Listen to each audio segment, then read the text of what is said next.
Hello, I'm Isaac Hayes III, founder and CEO of Fanbase. Listen to what I'm about to tell you. The window to invest in Fanbase is closing. We've raised over $10.6 million of our $17 million goal. That means there's room for less than 6,370 people to invest in Fanbase for the average amount. The minimum to invest in Fanbase right now is $399. That makes you an owner in Fanbase today. Go to startengine.com/fanbase to invest. Why? Because current social apps have taken advantage of users for far too long, with content suppression, shadow banning, harmful racist content, and no real tools for monetization and equity. Fanbase has over 1.4 million users and counting, allowing anyone to reach all their following and monetize their content from day one.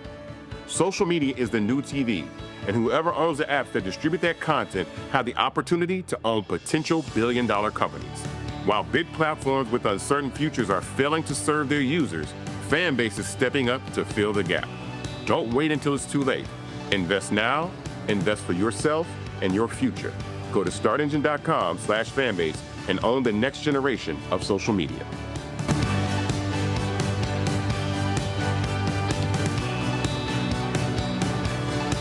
Black Star Network is here. Hold no punches! I'm real revolutionary right now. Support this man, Black Media. He makes sure that our stories are told.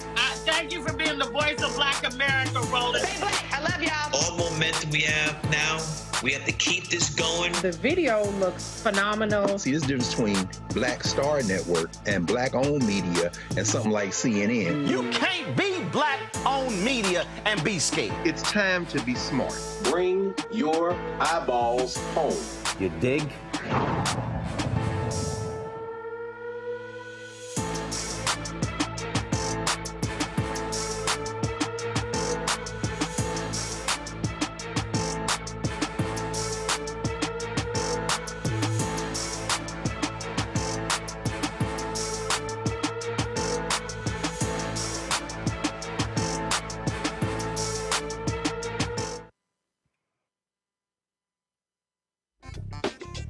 Today is Wednesday, September 3rd, 2025. Coming up on Roland Martin Unfiltered, streaming live on the Black Star Network.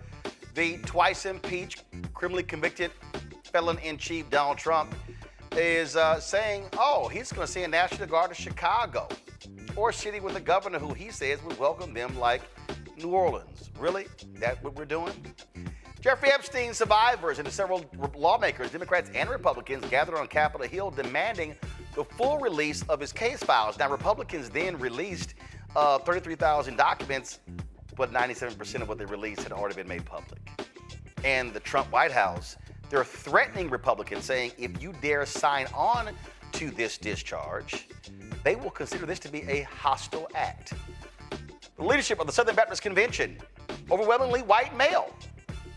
And they say they want to focus on making God great again. Texas pastor Dwight McKissic says, I'm sorry, y'all want to make Baptists great again, but y'all ain't include no black people? Let me know how that works. Congresswoman Yvette Clarke calls out Republican Congressman Cory Mills over allegations of harassment. Oh, wait till I tell y'all what happened. Y'all, this man, they wanted to charge him for beating a woman. And the Trump U.S. attorney said, nah, we're not going to do that. Well, yeah, Gene Pirro, what's going on? Plus, in our Tech Talk segment, across the country, more families are choosing homeschooling. We'll talk with the founders of Coca Classroom. They're helping reshape education for black families. Lots to talk about. It's time to bring the funk on Roland Martin Unfiltered. On the Black Star Network, let's go. He's got it. Whatever the miss, he's on it. Whatever it is, he's got the scoop, the fact, the find. And when it breaks, he's right on time and it's rolling. Best believe he's knowing. Putting it down from sports to news to politics. With entertainment just for kicks, he's rolling. It's on go, roll, y'all. It's Roland Martin, yeah.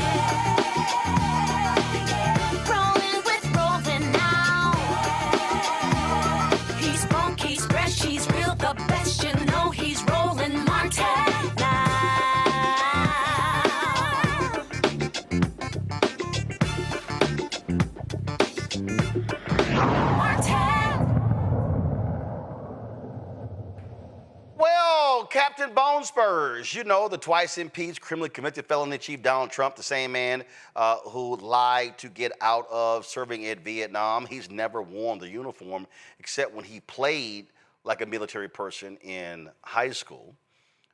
He has this fetish with seeing American troops on the streets in America. Well, today, he was meeting with Polish President Karol Nawrock. And what did he say? He was like, oh, you know what? I could send troops to New Orleans next. Why? Because they've got a Republican MAGA governor. We're making a determination now. Do we go to Chicago or do we go to a place like New Orleans where we have a great governor, Jeff Landry, who wants us to come in and straighten out a very nice section of this country that's become quite tough, quite bad. So we're going to be going to maybe Louisiana, and you have New Orleans, which has a crime problem. We'll straighten that out in about 2 weeks. It'll take us 2 weeks, easier than D.C. But we could straighten out Chicago. All they have to do is ask us. Oh, you see how he's changing his tune? All Chicago has to do is ask us, because he knows he just can't do it. Because the way the process works, the governor has to make the request for the National Guard. Now, what's interesting here is Donald Trump's, we'll have Chicago, we'll have New Orleans solved in 2 weeks. Really? But why not Shreveport? Why not go to the place where Speaker Mike Johnson represents? Remember when we played that clip the other day? Y'all, please pull it. When Mike Johnson was on CNN, and he was specifically asked by John Berman, well, wait a minute. You keep talking about Los Angeles and the crime in California, and John Berman literally hit him with the facts about crime in Shreveport. And then Mike Johnson, he starts dancing around. He starts trying to give some other answer. There are things that we have to do. It's not as simple as that. See, I love it. See, when it's somebody else, send them in, take it over. But when you start changing the conversation, it's amazing how they start talking a little bit different. And so what do you have here? You have Mike Johnson, who really doesn't want to answer that question. Because, see, whether they want to own it or not, they don't want to see these people. They don't want to see these troops in their cities. All right, so control room, play it. Sometimes local governance does not do the job, and the oversight in D.C. is long overdue.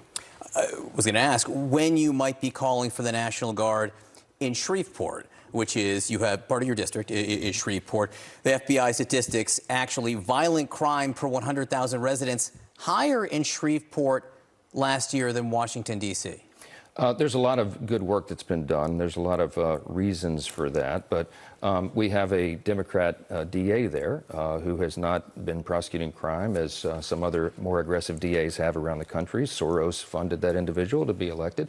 But I'll say that, it's an urban area that has a lot of problems that are happening around the country, and we have to address it. So would the Guard help? If the Guard can help in D.C., the president has said he wants to send the Guard to Chicago and other places. Why not Shreveport? I don't know. That's not my call. Would you it may ask be him for necessary. that? Well, I don't know. Let's take one city at a time and see.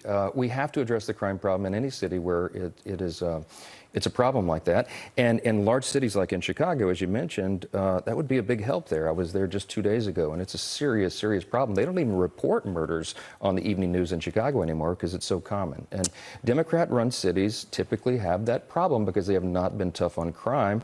President Trump is one who believes in that, and we do as well. And we've got to take every measure to make sure we're keeping American cities safe. It's common sense. I want to ask you. See, now I'm confused because, first of all, you talked about all of these things that, happen, and this is why there's crime. And now all of a sudden you're saying, but a big city like Chicago, or how it could really help them. So why wouldn't you want them in your city where crime is significant in Shreveport? Rebecca Carruthers, she is President CEO, Fair Election Center out of D.C., Tyler McMillan, social justice leader and movement strategist, also out of D.C. as well. See, this is just what I find to be just fascinating, Rebecca. They never really want to talk about their places because that's not what they want to talk about. So, let's go to let's go to New Orleans. Okay, since you're gonna go to New Orleans, let's go about Baton Rouge. You got that white Republican mayor in Baton Rouge. Oh, I guess we don't want to include that because it's a little too close, huh? Roland, I can think of a lot of sundown towns in this country that could really use some federal intervention. Those are towns where I don't feel safe. Those are towns where a lot of Black Americans don't feel safe. So what I find very interesting is that they're targeting cities that have higher or above average Black populations. When we look at crime as a whole, and it's also unfortunate that we're seeing our congressional leaders attach crime to urban areas when we know crime happens everywhere. And so if there is a need for bringing in federal intervention, then talk to some of these mayors, actually have a conversation. And many was telling them that they need resources. And the resources aren't just packaged in additional monies for more local law enforcement or federal law enforcement in this case, but actually programs for crime intervention, such as increasing the quality of education, increasing job skills and after-school programs for young people in this country. So if the federal government wants to intervene, they either need to do it in the areas that could really use some federal intervention, like the sundown towns that I spoke of, or provide and loosen up resources that mayors are actually asking for. Tyler, it's just so hilarious. And again, now all of a sudden, because he's been getting pushback, if they seek my help and ask my permission. No, I thought you're the big bad bully. I thought you were like, no, I'm sending them in regardless. I don't care. I'm doing it. He knows he's going to lose in court. Right, I echo the same words, and I think it echoes the long history of federal violence against Black cities, as we see. And it's really about control and the criminalization of Black communities, because as said, safety comes from the investment in people. It comes from not tanks and tear gas, but it comes from the investment in public schools and after school programs and teacher support. It comes from when we invest in housing in Section 8 and not leaving families vulnerable to displacement and homelessness. It comes from when we don't cut programs such as mental health and substance abuse treatment, and in the closing of community clinics. And so we see all these different cuts from SNAP to WIC and other safety net programs. And that's where the true safety comes from. And it's crazy to me that this administration keeps talking about public safety, but all the deterrents that help, create safety in our communities is being cut left and right from the budget. And I think it's crazy to me that they're so focused on that, but continue to cut these necessary programs that promote public safety. Yeah, because they don't actually want to confront crime. What they want is, Rebecca, they want the show. They want the television show. They want the show of force. They want the folks in their uniforms, and that's right, in the tanks rolling down the streets, and it's the show of force. Donald Trump wants everything to be a television show in this country. And the people surrounding Donald Trump need to wake up, because at the end of the day, I don't care what that man says, he will not be president forever. There's going to be a tomorrow. There's going to be a next day. And all of these people are sycophants of a president that is hell-bent on destroying our democracy instead of trying to actually reform and improve our democracy. There's going to be hell and high water to pay. Like, people aren't going to forget who supported this madness and who just went along to get along. Absolutely, and we know how these people are operating, Tyler, and what they're trying to do, they're trying to set up this whole deal, you're defending crime. No, what we're saying is that's why you have local law enforcement. That's what you can actually do. Now, if you want to send the feds in to help people clear cases, whole different conversation. They don't want to deal with that. And in Chicago, they don't want to deal with the fact that the guns are coming across the border from Indianapolis, from Indiana, from that red state. They don't want to touch that one, Tyler. Yeah, absolutely. And as you said before, people should have the autonomy of their own city.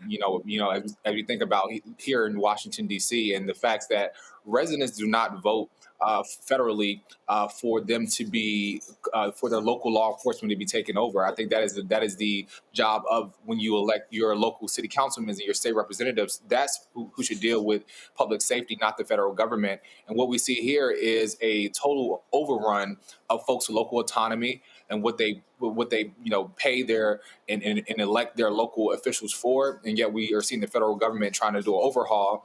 And we see a fascist regime trying to take over local communities.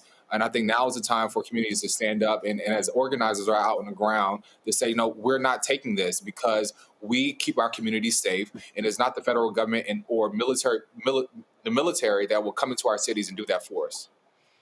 Well, and look right here. Look at this article right here, Rebecca. This is from ProPublica just a couple of years ago. Inside the notorious Indiana gun shop linked to hundreds of Chicago guns. And this story laid out right here. It says over 50 years, West Fourth Sports has helped grow the Indiana business into one of the state's most successful gun retailers. And guess what? What they showed is that how many of these guns, many of them end up there in Chicago. So, yeah, Donald Trump, you want to do, look at this here. One notable example, Darrell Ivory Jr., an Indiana resident who in 2020 purchased 19 firearms from West Fourth, spending over $10,000 in just 6 months. He pleaded guilty, later pled guilty to making false statements on federal background check forms in relation to the 2020 purchases. Took most of those firearms about 12 miles west of West Fourth shop across the state line to Chicago, selling them illegally for profit. It's amazing how they pick and choose. Like Roland, as your audience know, I used to work for Everytown for Gun Safety. And the issues with guns crossing Indiana through straw sales, through ghost guns, and other ways to subvert the rightful laws that Illinois has put together in an attempt to reduce gun violence, not just in Chicago, but all across the state. Like, look, I am sick and tired. People need to quit being hypocritical and call the thing a thing. So if there are going to be any type of federal agents that are going to be in the Chicagoland area, to your point, it should be on the border of Indiana. And it should be ATF, it should be DEA, it should be the alphabet boys there to make sure that these straw sales aren't crossing state lines. And for your audience, a straw sale is when someone purchases a gun for someone else, when someone purchases a firearm for someone else. Whether they are lying on their application or they're just outright being paid to make a lawful purchase somewhere else to someone who otherwise wouldn't be able to lawfully obtain that particular firearm. Yep, and so, but they're quite silent on that stuff. All right, speaking of silent, we come back, we're going to talk about the survivors of Jeffrey Epstein calling out, challenging Republicans, and the Trump White House is like, shh, yo. I'm going to need y'all to chill with that. Telling Republicans, don't you dare sign up for this, or we're going to consider this a hostile act. It's a busy day on Capitol Hill, lots of drama. We got it for you. Roland Martin Unfiltered on the Black Star Network. Back in a moment. This week on The Other Side of Change, 300,000 Black women being pushed out of the workforce. This is shocking yet unsurprising. So what happens when a bunch of Black mothers lose their federal job? Their kids are not being fed, their kids are not being taken care of, but that trickles down to the entire community structure, which may be built on the backs of Black mothers and Black women more broadly. Tune in on The Other Side of Change, only on the Black Star Network. Next on The Black Table with me, Greg Carr. We welcome the Black Star Network's very own Roland Martin, who joins us to talk about his new book, White Fear, How the Browning of America is Making White Folks Lose Their Minds. The book explains so much about what we're going through in this country right now, and how, as white people head toward becoming a racial minority, it's going to get, well, let's just say, even more interesting. We are going to see more violence. We're going to see more vitriol, because as each day passes, it is a nail in that coffin. The one and only Roland Martin on the next Black Table, right here on the Black Star Network.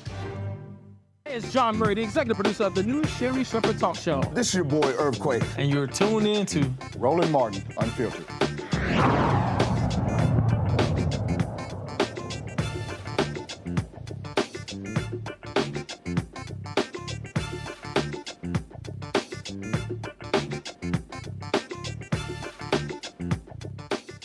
Well, it was a busy day on Capitol Hill where a number of survivors of sexual predator Jeffrey Epstein, along with Democratic and Republican lawmakers, gathered to urge Congress to release all files related to the Epstein case. Now, lawmakers returned to D.C. facing a busy legislative agenda and the threat of a government shutdown. But Kentucky Republican Thomas Massie, Democratic California Congressman Ro Khanna, they were like, nah, we ain't forgetting what happened to Epstein.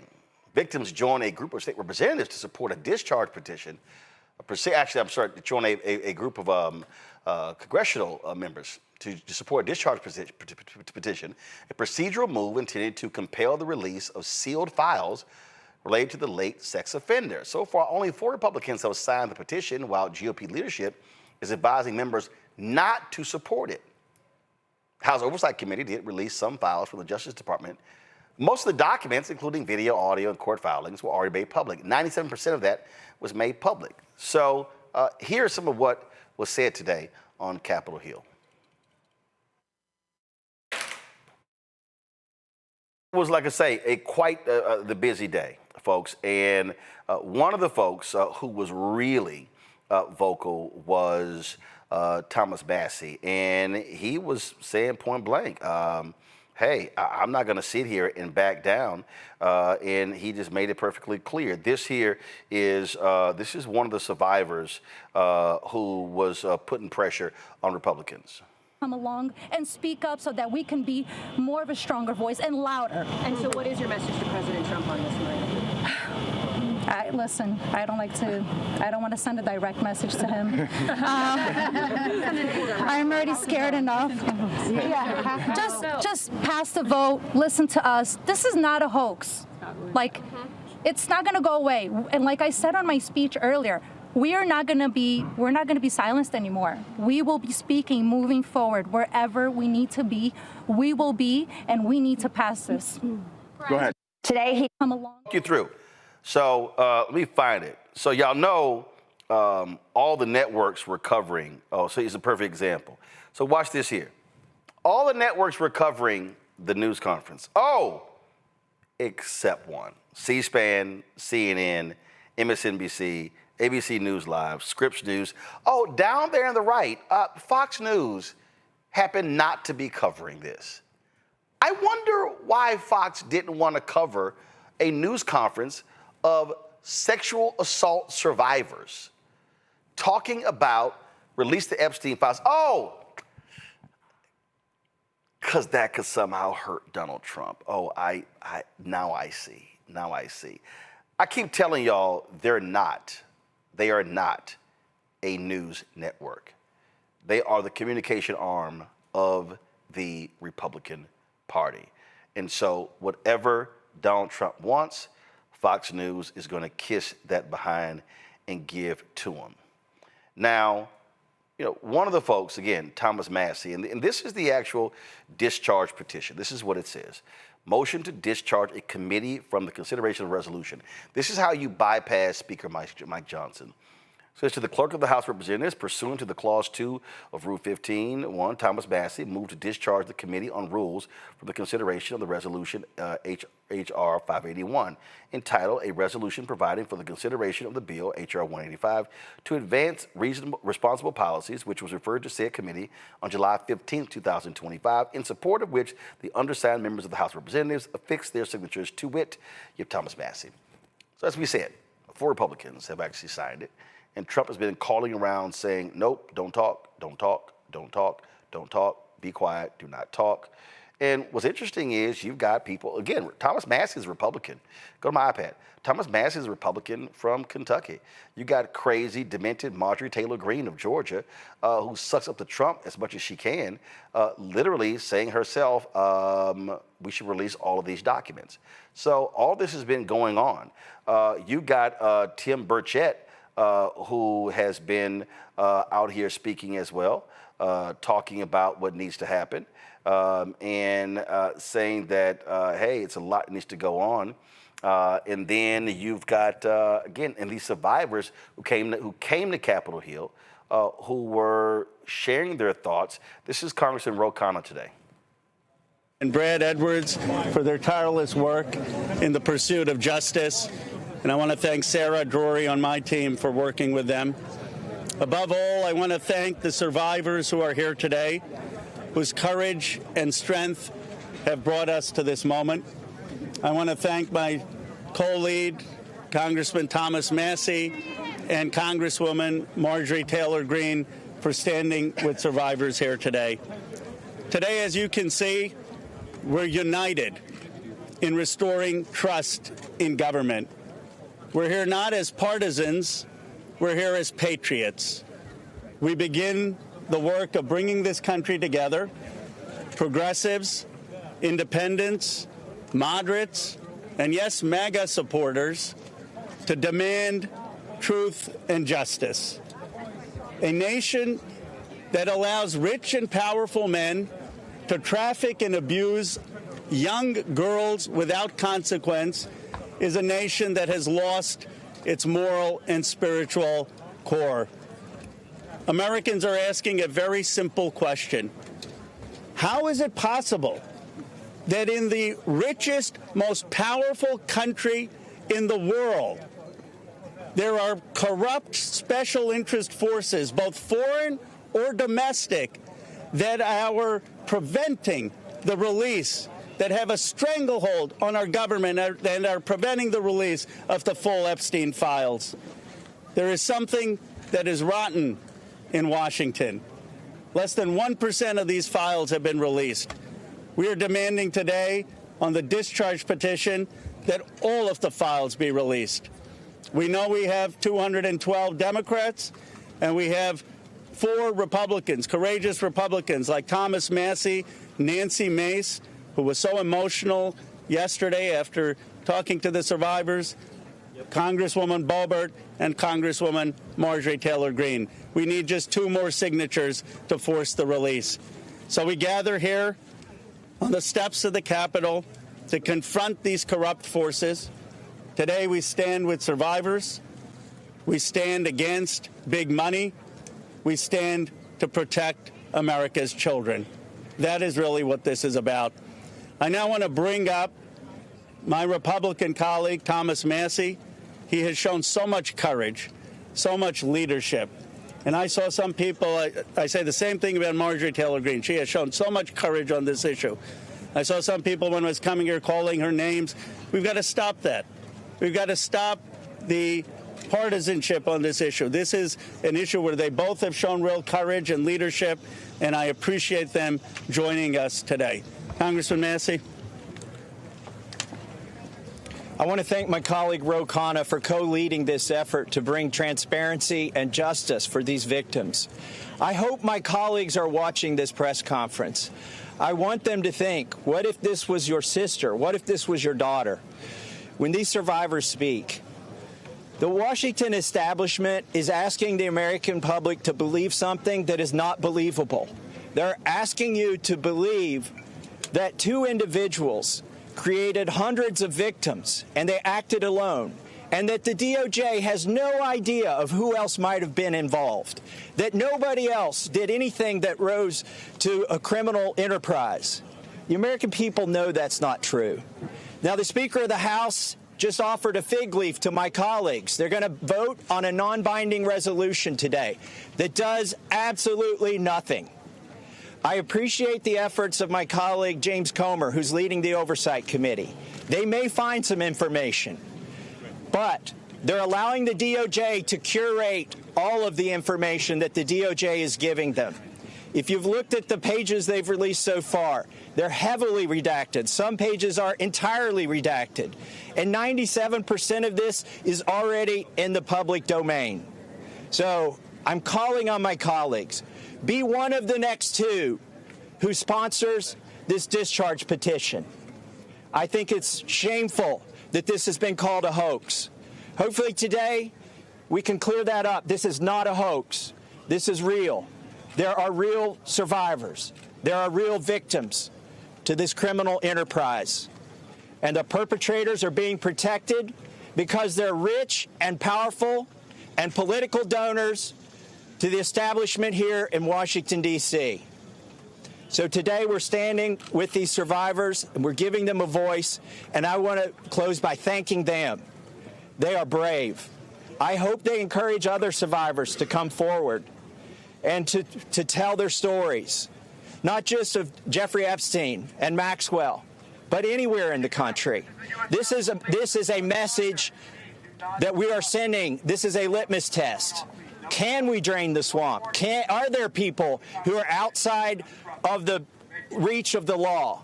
I don't think there should be. So hopefully today we'll get 2 more signatures on the discharge petition. That's all we need. And with that, I want to introduce the bravest woman in Congress, Marjorie Taylor Greene. So what was crazy here, so when you heard Massey say that, look, this is not a hoax, he was talking about that idiot Trump. Like literally, he was talking about Trump. Trump is so desperate for this to go away. He's so desperate for this to go away. He was like, this is a hoax. It's a hoax. It's a hoax. And again, what he does is every time when something happens, what he does is he doesn't want to address the issue. So what he wants to do is he wants to call it a hoax. He wants to, because he wants to deflect it. He wants to say, this is not real. That's what he did today. He's literally in the Oval Office, and he's like, this. When he was asked, this thing, it's a hoax. It's a hoax. It's made up. It's made up. It's made up. And so that is literally his go-to. That's his go-to right here. Here it is. Watch this. So this is a Democrat hoax that never ends. You know, it reminds me a little of the Kennedy situation. We gave him everything over and over again, more and more and more, and nobody's ever satisfied. From what I understand, I could check, but from what I understand, thousands of pages of documents have been given. But it's really a Democrat hoax because they're trying to get people to talk about something that's totally irrelevant to the success that we've had as a nation since. Calling it a Democratic hoax, Tyler.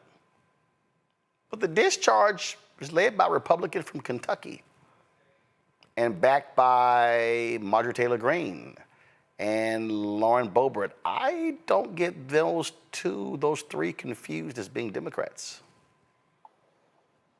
Yeah, absolutely. And we see here that he's trying to really switch the narrative from away from his own party, who's calling for also the release of these files, and folks who have been very, very loyal to his camp.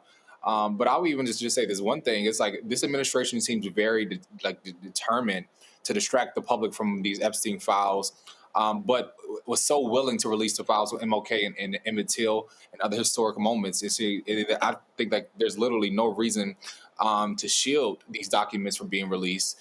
And I think it's just a clear sign that how wealth and influence and systemic failure allow abuse from these powerful men to be unchecked. And I think it's powerful that that Marjorie Taylor Greene is choosing selective courage, because on any other issue she is far away from it. But I think it speaks volume that his own party is calling for it. He's really trying to shy away from it. Absolutely. So I love it. Blame the Democrats, Rebecca, even though your own party is leading it. Roland is so sophomoric and childlike. Oh, it's a hoax. It's a hoax. I absolutely need the reporters in our room to ask the follow-up, the secondary question. Okay, Mr. President, if it is indeed a hoax, tell us why it's a hoax. Explain it and walk us through the elements of why it's a hoax, and explain how it's a hoax. But instead, he's just throwing out words in a very childlike and childish fashion, and there's no analysis behind it. And so it's like you can make whatever claim you want, but you still need to be able to back it up. And this president has not been able to back up most of the things that he's saying from the White House. Yeah, absolutely. So it's beyond laughable. All right, y'all, got to go to a break. We come back. We're going to talk about the Southern Baptist Convention. Pretty interesting thing they want to announce. But how do you do that without black people? We're going to talk about it with a black preacher out of Texas. Folks, support Roland Martin Unfiltered, the Black Star Network. As you know, tomorrow is our 7th anniversary of the show. 4th anniversary of the network. And so our goal is between now and December 31st. Let's get the graphic up, folks, the correct one. Our goal is to get of course, to raise $1 million to fund the initiatives that we are doing. You said that's right. So our anniversary is tomorrow, and so we want you to support us. So if you want to support us via Cash App, use the Stripe QR code. You see the QR code right there. PayPal is R Martin Unfiltered. Venmo's RM Unfiltered. Zelle, Roland at RolandSMartin.com. Roland at RolandMartinUnfiltered.com. Checks and money orders make it payable to Roland Martin Unfiltered, P.O. Box 57196, Washington, D.C. 2003 7-0196. Let's make it happen, folks. Back in a moment.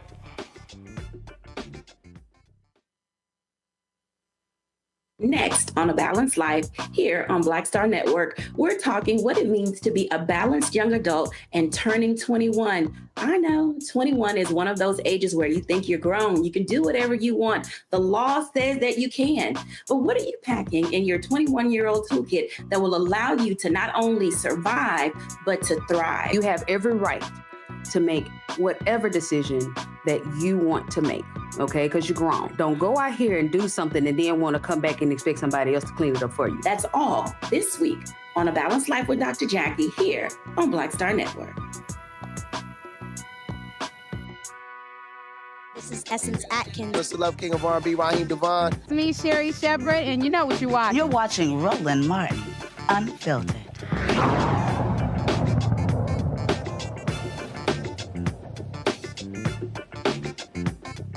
Folks, Southern Baptist Convention, once 16 million members strong, now down to 13 million, and they continue to shrink. The SBC is facing criticism over whether it is overwhelmingly white male leadership can lead them into the future. Some leaders, like William Wolf, are rallying around the idea of making Baptists great again. The loudest voices pushing that mission, nearly all white guys. They're literally driving efforts to denounce critical race theory, roll back diversity initiatives, and pass a so-called law amendment that bans women from being pastors. Reverend Dr. William Dwight McKissic, senior pastor of Cornerstone Baptist Church, Arlington, Texas. He posted this response to Wolf's comments on social media. He said, "You can't have a group who adopt as their mission to make Baptists great again, and it's only represented by white males. Their true goal is to make the SBC white again so that they can denounce CRT, DEI, and pass the law amendment that thus far they've been unsuccessful in doing." Well, Pastor McKissic joins us right now. Glad to have you back on the show.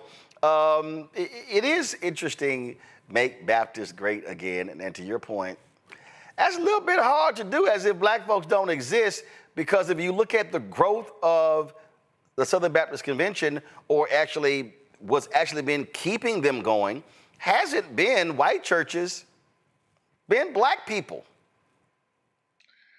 Good to see you, Roland. Thanks for inviting me. I want to say the group that William Wolf heads, it's a Center for Baptist Leadership. He named it. He used to work for the Trump administration. I think that Making Baptists Great Again is a spinoff of, MAGA, Making America Great Again. He worked as an intern for Dr. Al Mohler, who would probably represent probably the only one of the few cabinet members who would be so vocal on some of the things regarding DEI. He was adamantly opposed to passing the CRT resolution that was passed, much to the dismay of that whole Making Baptist Great Again crowd.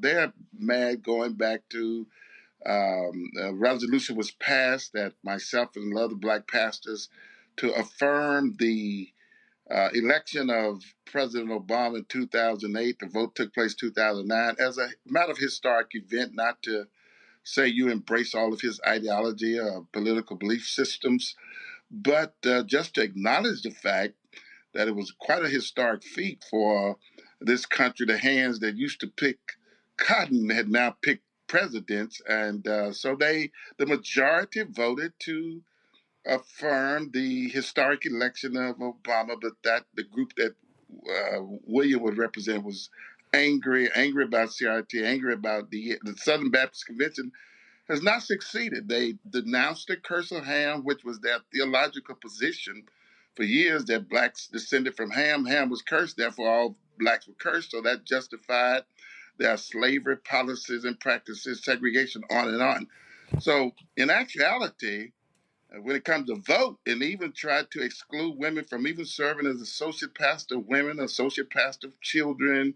They don't want the word pastor, which the Bible does not back, in any way associated with the woman. So this group is sort of feeling defeated, and therefore Wolf has created this, I think based on votes, they're somewhat in the minority, but there's a growing sentiment and a MAGA element that will support, that want to go now and legislate again or review the issues we've talked about. And so that's what brings us here today. And I just hate to see what once was an organization, a lot of black campuses, Southern University, Baton Rouge, University of Arkansas, Pine Bluff, probably Texas Southern and Prairie View, where Southern Baptists had outreaches to college students that were quite impactful.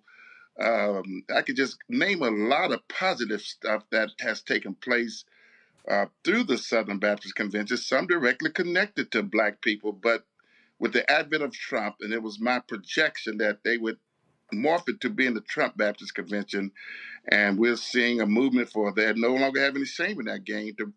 They're moving in the direction to take on just about all the policies of Donald Trump. Yeah, they absolutely have sold out to Donald Trump. In fact, this was a tweet posted last year by William Wolf. A key pillar of any truly Christian biblical justice reform would be an increased use of capital punishment, both in increasing offenses punishable by death and more swiftly executing those sentenced to death, would serve as a major deterrent and help protect the vulnerable.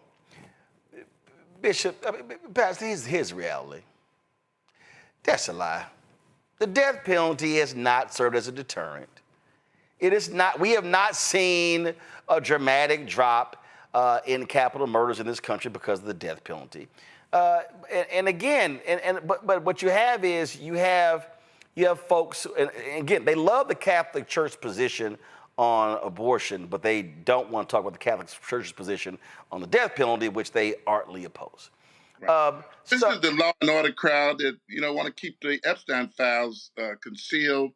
Wolf and Al Mohler, several of them have gone on record. They don't believe you can be a genuine, authentic, born-again believer, go to heaven if you vote for a Democrat, which I find a very ludicrous position to take, even if people think independent, vote independent, and vote on either side. But to tie how you vote to salvation, it contradicts the very belief system of the Southern Baptist Convention. It was saved by grace through faith and not of works. It's a gift of God. So for them to say your vote has an impact on whether or not you're saved or can go to heaven, that's hearsay of the highest order. But that's what the William Wolf crowd represents. And if they get totally in charge of the SBC, lights out, particularly for most of us in the National African American Fellowship. The Chinese Baptists have even gone on record disagreeing with them wanting to pass a law amendment because they recognize women being gifted and can have the spiritual gift of pastoring. And the Hispanic groups, the minority groups, don't feel as the others, then that's why they have not. And you said we're 20% minority as a convention, and that's why they have not been successful in passing the votes to turn us back to another era. And this guy, he wants Christian nationalism. This is him on a right-wing podcast, and this is what he says. And I'm trying to figure out what's so Christian about what he had to say. Listen to this. I've said it like this before, right? The Democrats hate God, they hate family, they hate marriage, they hate children, they hate our nation. So, like, figure out what it looks like to pursue a policy agenda that, you know, that displays a hatred for all those things which are, you know, fundamentally a part of what we would call the true, the good, and the beautiful. And that's. Come on. See, and again, this is the game they play. I know a lot of people. I know a lot of pastors, okay, who vote Democrat. Say they hate God, they hate family, they hate children. I mean, that's just sheer stupidity. But this is what the right loves. Yeah, William Wolf, and I need to get better at my screenshot game, but he wouldn't deny it. He put out a tweet 2 to 3 years ago on this Christian nationalism that the Anglo-Protestantism work ethic is what made America great. And what he means by nationalism is the white Protestants being the standard by which we judge greatness. And he specifically said Anglo. I mean, he didn't hide that fact. And so you're not just talking about, and again, if we talk about Christian nationalism, what Christian we talking about? Not Turner Brand of Christian and being a Baptist, or are we talking about William Wolf's and Al Mohler's brand of being a Christian and Baptist? So much is fundamentally flawed by that whole Christian nationalism way of thinking that he wants to not only impose on the nation, they want to begin by imposing it on the Southern Baptist Convention, want to bind the conscience of the convention to that right-wing ideology that I find detestable and deplorable. See, they want a theocracy. They believe in No, they don't believe in Christian nationalism. They believe in white, right-wing Christian nationalism. Absolutely. That is what they believe in. And I am sort of surprised with some of the voting going against them on so many ways. They are relentless to keep raising these issues. And I just pray that a convention that should be in the business about the kingdom of God, Jesus said, my kingdom is not of this world, will not turn the clock back in such a way it becomes only appealing and a compelling convention to the nationalistic movement. Again, he said the Anglo-Protestant is the standard by which he wants the policies, the philosophy, the vision of America to be. Not just all believers, not all evangelicals, the Anglo-Protestants. In fact, this is not tied to this story, but I saw this clip earlier. And this is a Missouri Republican United States Senator Eric Schmidt. And he's speaking at a national conservative conference. And see, these two things go together, okay? They go together, okay? And listen to what he says and listen to who he says this country is supposed to be for. The Continental Army soldiers dying of frostbite at Valley Forge. The Pilgrims struggling to survive in the hard winter soil of Plymouth. The pioneers striking out from Missouri for the wild and dangerous frontier. The outnumbered Kentucky settlers repelling wave after wave of Indian war band attacks from beyond the stockade walls. All of them will be astonished to hear that they were only fighting for a proposition. They believed they were fighting for a nation, a homeland for themselves and their descendants. They fought, they bled, they struggled, they died for us. They built this country for us. America, in all its glory, is their gift to us, handed down across the generations. It belongs to us. It's our birthright. It's our heritage, our destiny. If America is everything and everyone, then it is nothing and no one at all.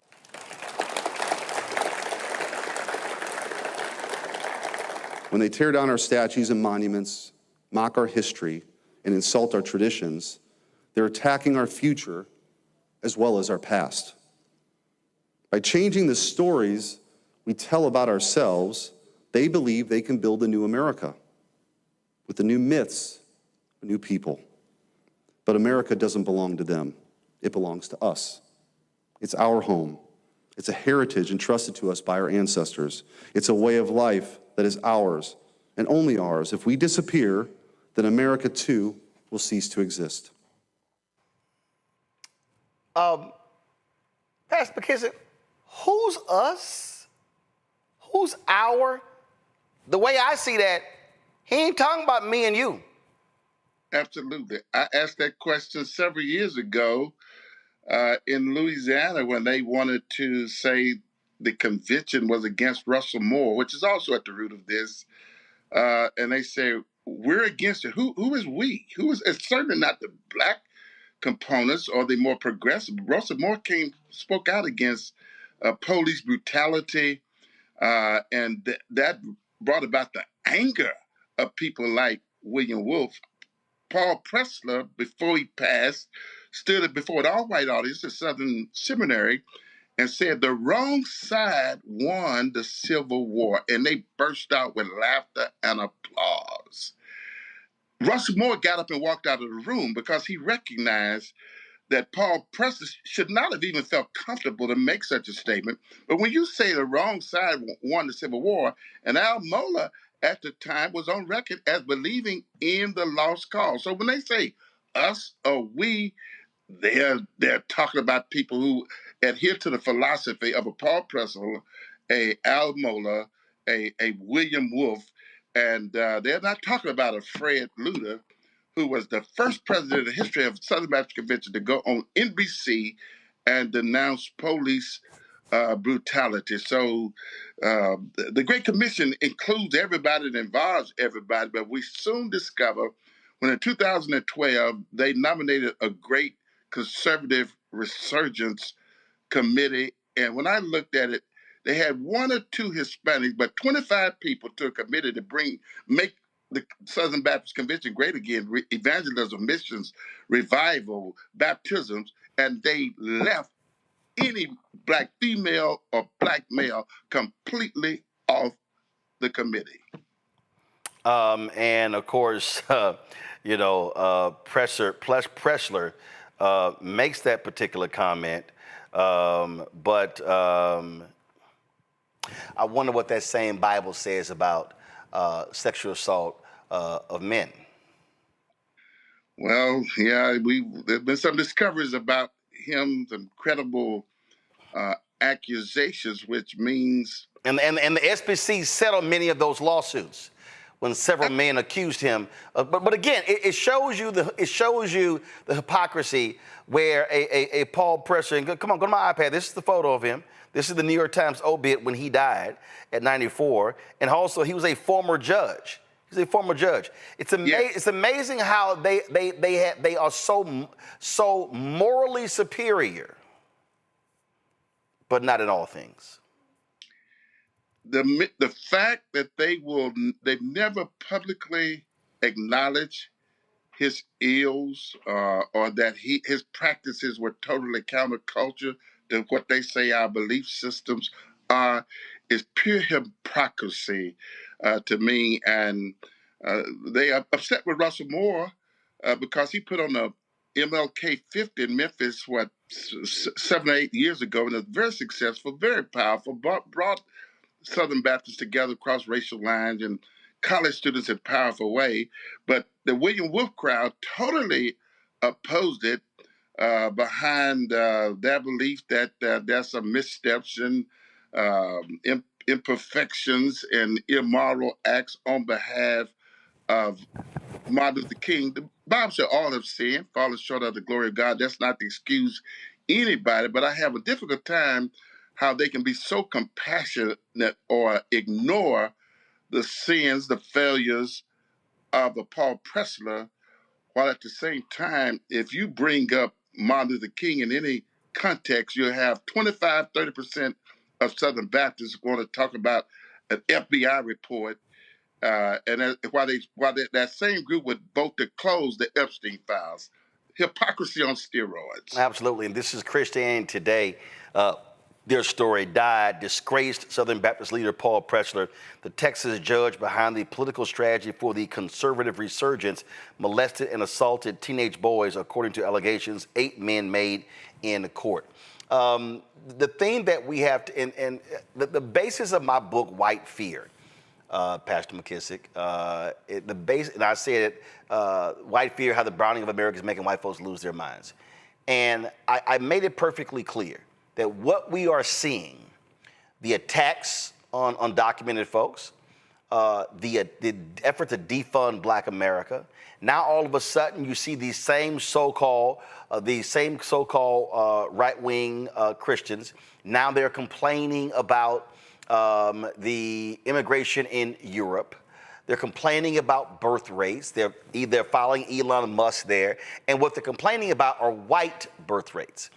What this is all about, and I saw it coming, they are scared to death of America becoming a nation, majority of people of color. And that's why that speech by a sitting United States Senator, and you know what's amazing? Not a single one of these national television shows has talked about that, where this man is a United States Senator and he is preaching a white nationalist, white supremacist ideology. And what these folks are advocating for, they want whiteness to be to maintain power. You've got people Donald Trump has hired who have actually said we are better off if we have more white men who are in power. That's what's driving this whole agenda. Whiteness is what's driving it. And that's what's meant by make the Baptists great again. The agenda you're referring to, and in the whole history of the SBC, there was one Black nominated to be an entity head, and we had to fight real hard for that to happen.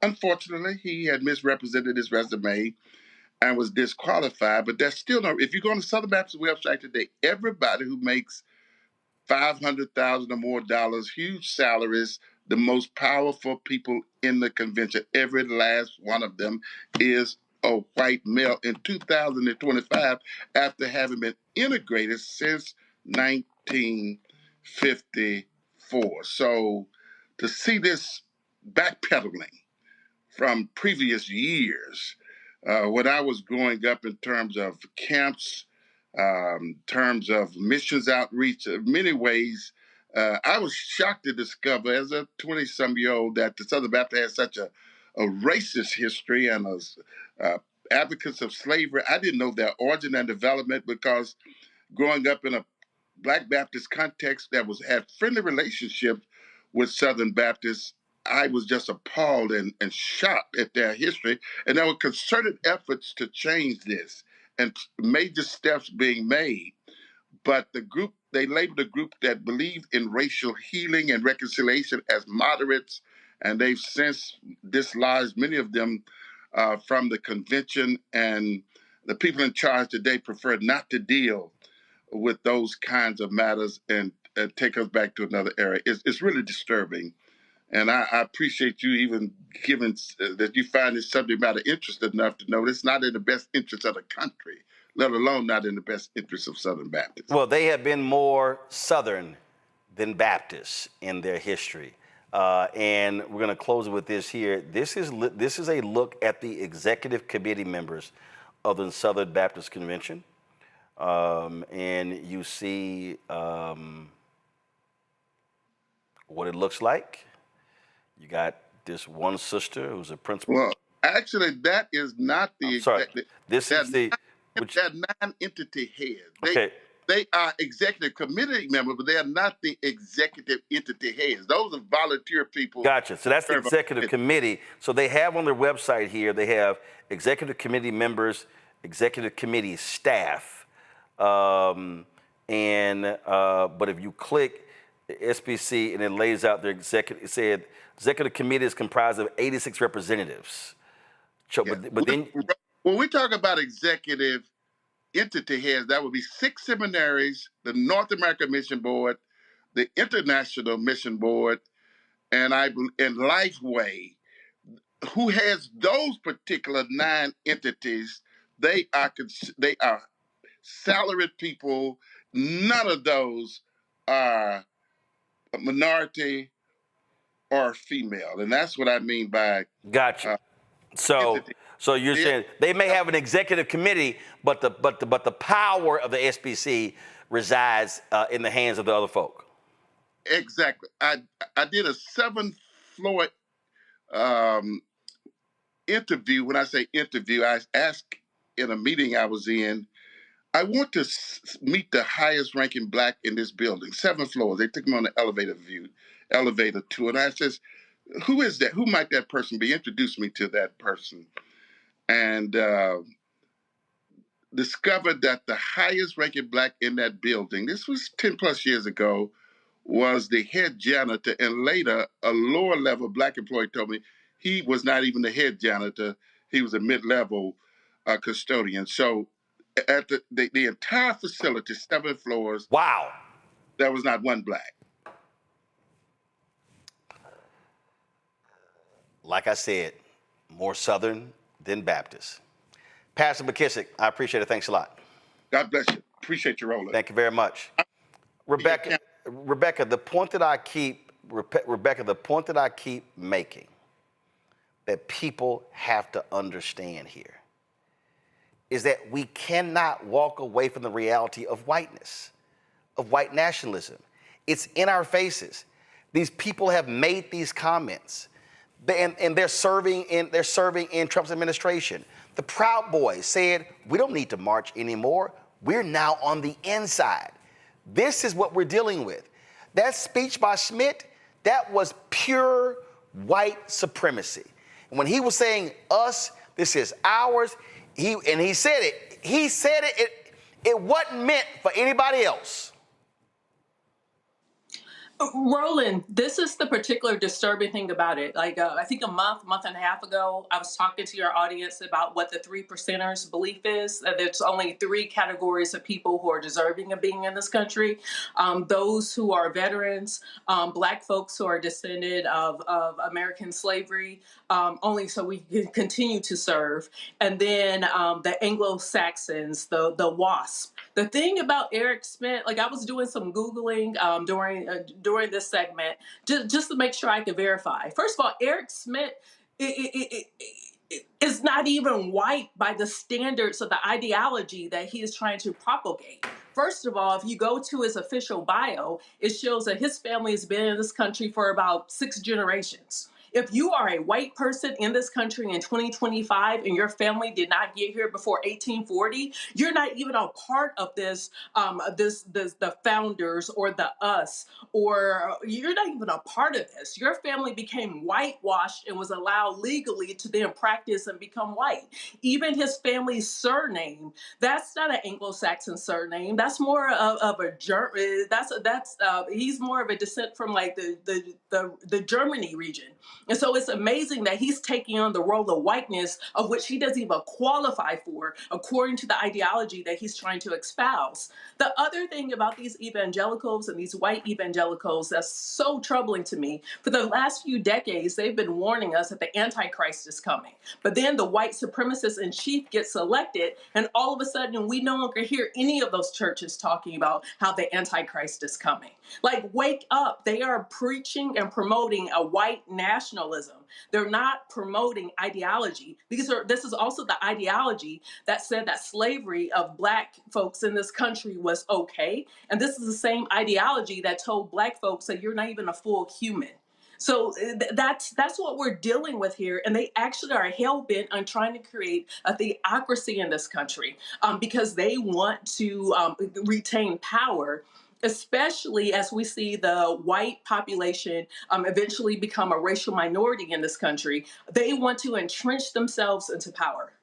And that's what this thing is about. Again, what we're dealing with is pure racism. And check this out. This is his tweet right here, Tyler. We're not sorry. Why would we be sorry? America is the most magnificent heritage ever known to man. We can no longer apologize for who we are. Now, this took place at what's called NatCon. Whose conference is this? Peter Thiel, the billionaire white South African who financed J.D. Vance's U.S. Senate campaign. I want y'all to play again what Schmidt had to say. And did we have the whole speech by Schmidt, or do we just have the this clip here? Okay. I want us to get his whole speech so everybody can hear the racism. And I want y'all to understand, this racist is representing the state of Missouri. Play it. The Continental Army soldiers dying of frostbite at Valley Forge, the Pilgrims struggling to survive in the hard winter soil of Plymouth, the pioneers striking out from Missouri for the wild and dangerous frontier, the outnumbered Kentucky settlers repelling wave after wave of Indian war band attacks from beyond the stockade walls. All of them will be astonished to hear that they were only fighting for a proposition. They believed they were fighting for a nation, a homeland for themselves and their descendants. They fought, they thought that they were fighting for a nation that would be only for themselves and their descendants, meaning only white people from Europe. Press play. They struggled, they died for us. They built this country for us. America, in all its glory, is their gift to us, handed down across the generations. It belongs to us. It's our birthright. It's our heritage, our destiny. If America is everything and everyone, then it is nothing and no one at all. If America is everything and everyone, so give me your tired, give me your poor, y'all, they ain't never believe that. It's about whiteness. Press play.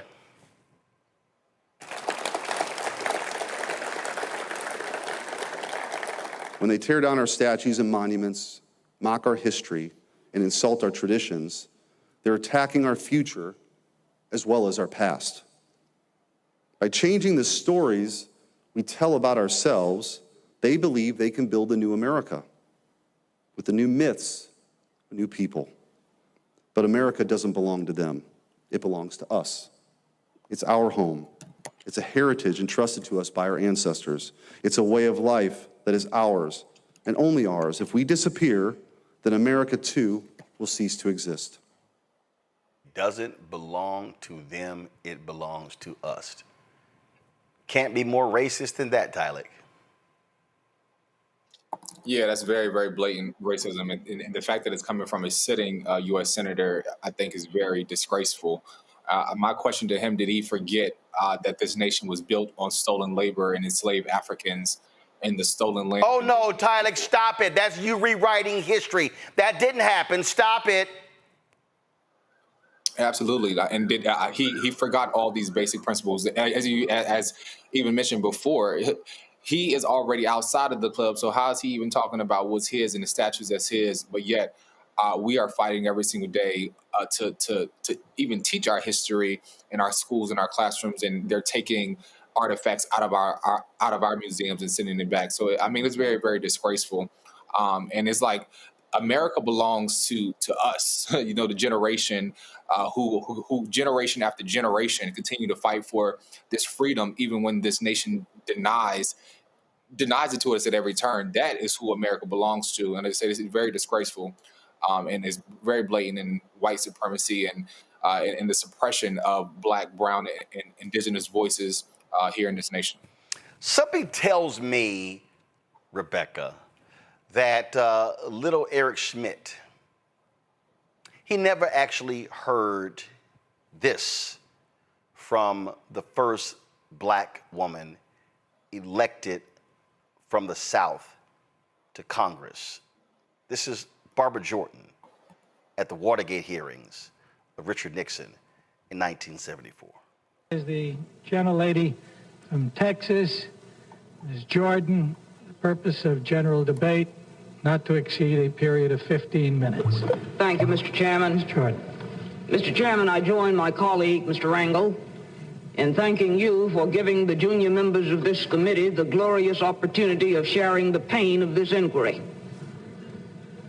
Mr. Chairman, you are a strong man, and it has not been easy, but we have tried as best we can to give you as much assistance as possible. Earlier today, we heard the beginning of the preamble to the Constitution of the United States. We the people. It's a very eloquent beginning. But when that document was completed on the 17th of September in 1787, I was not included in that we the people. I felt somehow for many years that George Washington and Alexander Hamilton just left me out by mistake. But through the process of amendment, interpretation, and court decision, I have finally been included in we the people.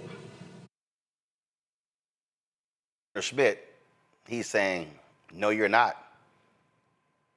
And I don't know how many times I've said this. I don't know how many times I played this. Listen, this scene, it says everything you need to know and understand about how these racists view this country. And for Senator Eric Schmidt, this scene in The Good Shepherd says everything that needs to be said to understand how these people feel. And they really feel, and I'm telling y'all, this is why I wrote the book, White Fear. They absolutely believe that America is for white people, white Anglo-Saxon Protestants, and the rest of y'all can go to hell. This is that great scene from The Good Shepherd. It's really a 48-second scene. I'll leave the front on. Now, I hate that Joe Pesci, how they wrote it in referencing black people, they use the N-word. But what Matt Damon's character said, playing a WASP Secret Service of a CIA agent, this scene speaks to what Schmidt was talking about and what the Southern Baptist Convention leaders are talking about and what these people standing up with Trump are talking about. They do not want anyone in this country except white people in power. Listen. Talk to me about. The government's about to deport you for certain activities. I'm in this country since I'm 2 months old. Does that make me Italian? I'm American. And they're trying to send me back? I could have the deportation order reviewed. Have you classified as highly sensitive for national security? I could take the government off your back if you can help us. Usually the guys that scare me. You're the people that make big wars. No, we make sure the wars are small ones, Mr. Palmer. Let me ask you something. We Italians, we got our families and we got the church. The Irish, they have the homeland. The Jews, their tradition. Even the niggers, they got their music. What about you people, Mr. Carlson? What do you have? The United States of America. The rest of you are just visiting.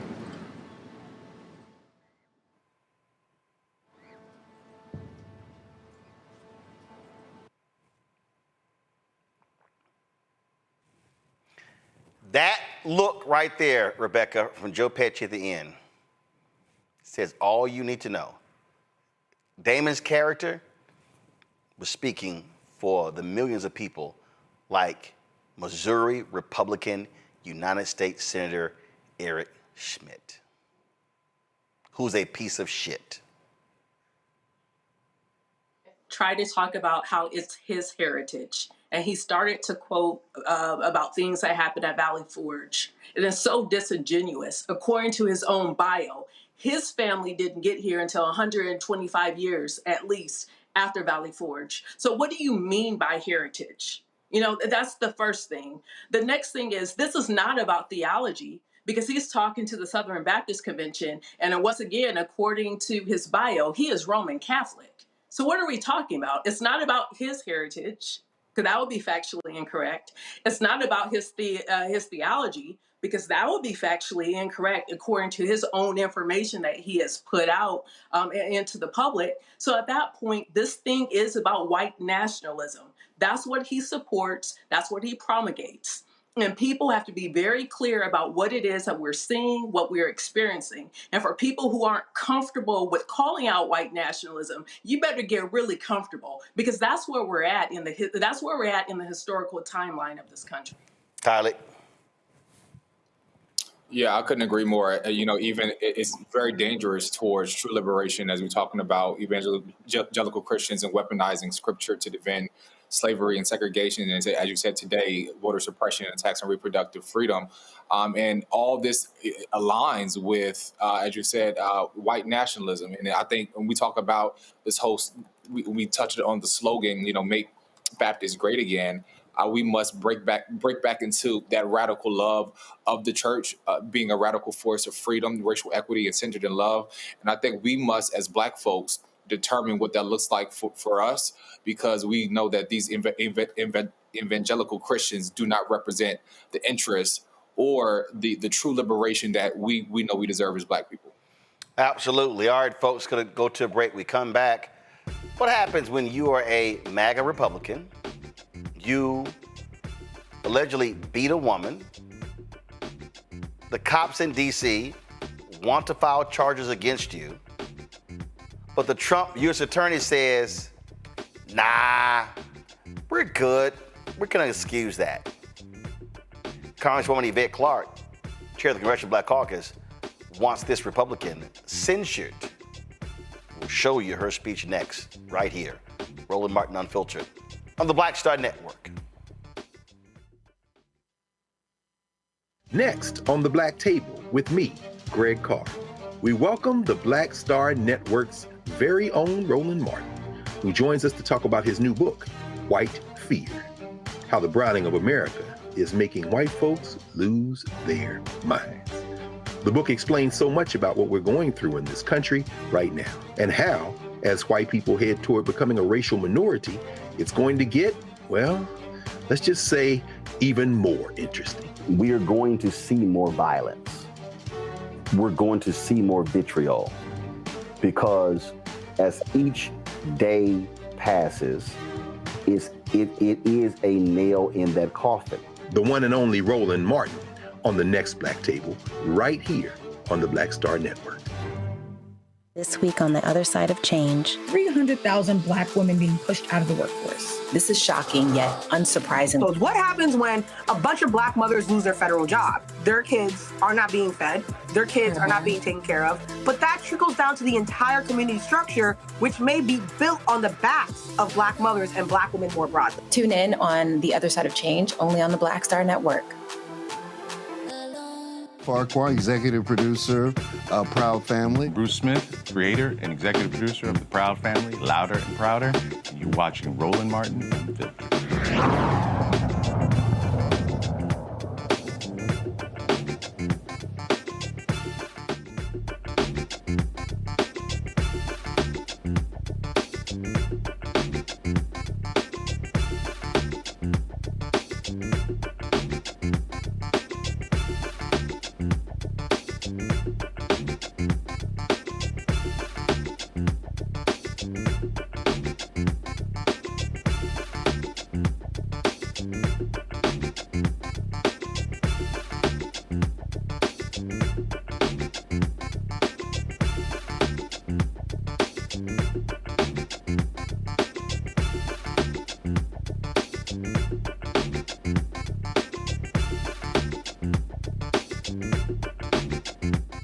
So I'm going to play you one more bite from this absolutely racist speech by Missouri Senator Eric Schmidt. Remember earlier when I talked about what he said, we're not apologizing? This is actually what he had to say. America's not a universal nation. It is something distinctive, unique, and real, unlike any other place or people in the history of mankind. We're a nation of settlers, explorers, pioneers, born on the ocean waters that carried the first ships to our shores and forged in the crucible of a wild frontier. Our people tamed a continent, built a civilization from the wilderness, and wrote our nation's name into history. All nations die. Most are quickly forgotten, confined to the footnotes of the ages. But thousands of years from now, when we and our country are long gone, people will still know the name America because of what these Americans achieved. The people who built our country were not villains. They're heroes. We can no longer apologize for who we are. We're not sorry. Why would we be sorry?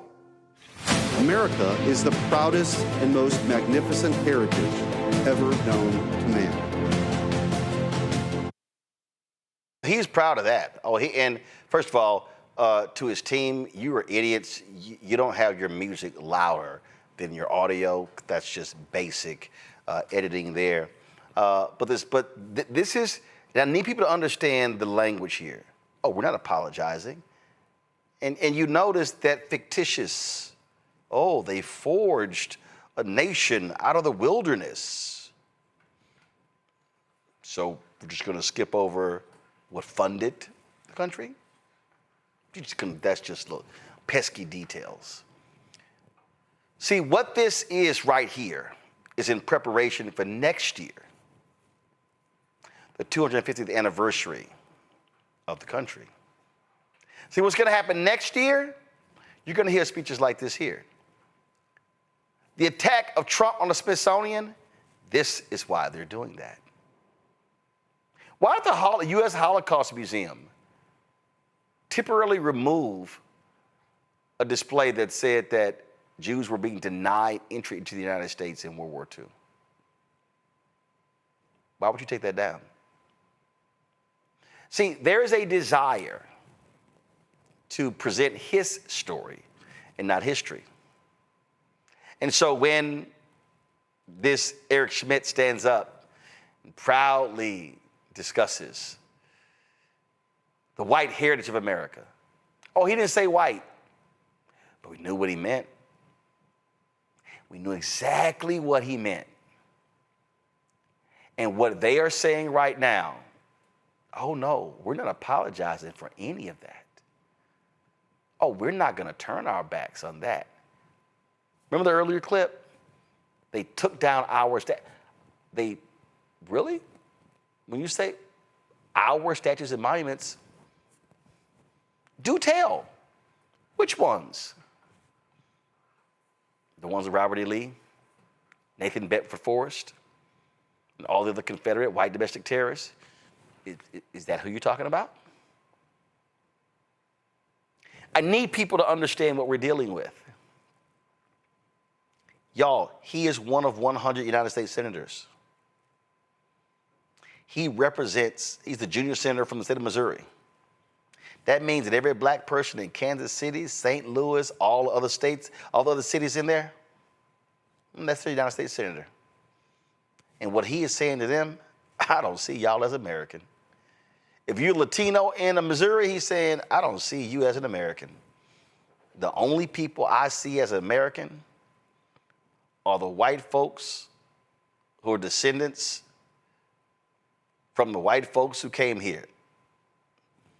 As Rebecca's already pointed out, that actually, in fact, he doesn't include his dumbass. But he surely has adopted their white nationalist language. And this is why we keep telling y'all, when you don't vote, that's who wins. When you sit elections out, that's who have power. The best way to get back at an Eric Schmidt is to send his ass packing and show him what real power looks like. Black power, brown power, non-white power. And then we can say, how about them apples, Eric? You said it wasn't for us, but we sure sent your ass packing. Let's see if we actually do that. Shalon, let's talk about another Republican. This Republican, living in an upscale residential high-rise in D.C., owes lots of money, stopped paying his bill. They evicted his ass. I'm talking about Florida Republican Congressman Cory Mills, accused of harassment, assault, stolen valor, invoking a procedure. So all this going on. So Congresswoman Yvette Clarke was like, hey man, what's going on here? Now let me help y'all out. What's crazy about this here, okay? The Washington, D.C. Metropolitan Police Department wanted to file charges against him. The U.S. attorney said, nah, we're not going to do that. So now all of a sudden, case closed. Really? What's going on? I'm not understanding what's going on. Now, Republicans, they want to censure New Jersey Congresswoman LaMonica McIver, who faces charges resulting from a clash with officials at an ICE detention center in New Jersey. But why are they so quiet about one of their own? So Congresswoman Yvette Clarke was like, I got a few things to say. For what purpose does the gentlelady from New York seek recognition? Mr. Speaker, pursuant to Clause 2A1 of Rule 9, I rise to give notice of my intention to raise a question of the privileges of the House, in the form of a resolution as is follows. Whereas Representative Cory Mills has on several occasions conducted himself in a manner that reflects discredit upon the House of Representatives. Whereas on February 19th of 2025, Washington, D.C. Metropolitan Police Department officers were called to resolve a private matter at Representative Cory Mills' residence, where officers were called to the 1300th block of Maryland Avenue Southwest around 1:15 p.m. for the report of an assault. Whereas the police reports obtained by NBC4 Washington confirmed that the Washington, D.C. Metropolitan Police Department was investigating Representative Cory Mills for an alleged assault of a 27-year-old woman that took place on February 19, 2025 at the residence of Representative Cory Mills. And whereas the first police report provided to NBC4 Washington by a source and confirmed by a second source familiar with the investigation said that the 27-year-old woman accused her significant other for over a year of having grabbed her, shoved her, and pushed her out the door. And also said the woman involved showed the officers bruises on her arm which appeared fresh. And whereas NBC4 Washington also reported that the Metropolitan Police Department identified Representative Cory Mills as the significant other of the alleged victim of assault, which alleged victim was a 27-year-old woman who was not the wife of Representative Cory Mills, and that the alleged victim let officers hear Subject 1, now identified by MPD as Mills, instruct her to lie about the origin of her bruises. Eventually, Subject 1 made contact with police and admitted that the situation escalated from verbal to physical, but it was severe enough to create bruising. Whereas on February 21st, 2025, the Washington Post also confirmed 2 D.C. police officials said that the alleged victim of assault initially told a 911 operator and police that she had been assaulted, and that officers said she also had what seemed to be visible injuries, and that while a supervisor initially classified the offense internally as a family disturbance, police commanders later learned of the incident, reviewed the reports and body cam footage from the responding officers, and classified the case as domestic violence assault. And whereas on February 21st, 2025, NBC4 Washington also reported that the Metropolitan Police Department determined that probable cause to arrest Representative Cory Mills for misdemeanor assault existed and sent an arrest warrant for Representative Cory Mills to the United States Attorney's Office for the District of Columbia. However, then acting United States Attorney for the District of Columbia, Ed Martin, refused to sign the arrest warrant for Representative Cory Mills and instead returned the case to the Metropolitan Police Department for further investigation. Whereas on July 14, 2025, a different former romantic partner of Representative Cory Mills, who was apparently in a relationship with Representative Mills from November 2021 to February of 2025, reported to authorities in Florida that Representative Mills threatened to release nude images and other intimate videos of her and threatened to harm her future romantic partners in retaliation for her decision to end a relationship with Representative Mills after seeing the public records described above concerning the alleged February 2025 physical assault.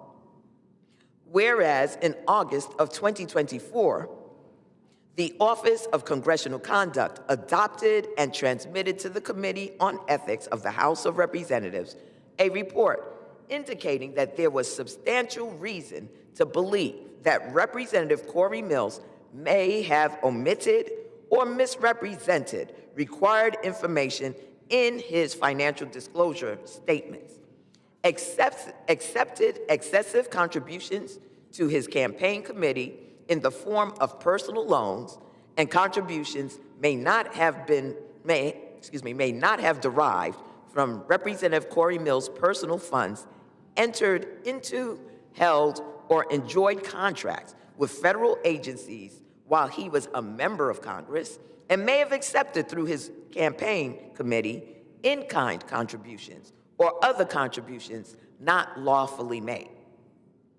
Whereas individuals who served with Representative Cory Mills have called into question the veracity of the accounts of events which formed the basis of a recommendation that Representative Cory Mills receive an award of a Bronze Star bestowed in 2021 for his service under enemy fire in Iraq in 2003.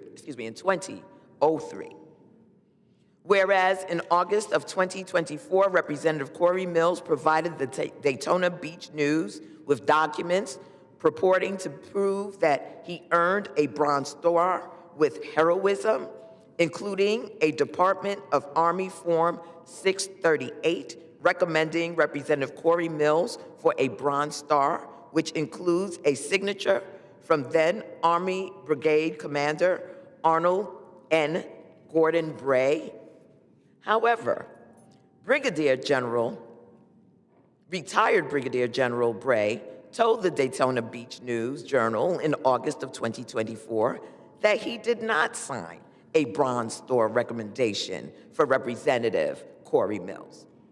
And whereas 5 people who served with Representative Cory Mills, including 2 men who were reported as having been personally saved by Representative Cory Mills at great risk to his own life as a basis for the recommendation for his Bronze Star in the Department of the Army Form 638, disputed that Representative Cory Mills was involved in their rescue or providing life-saving care.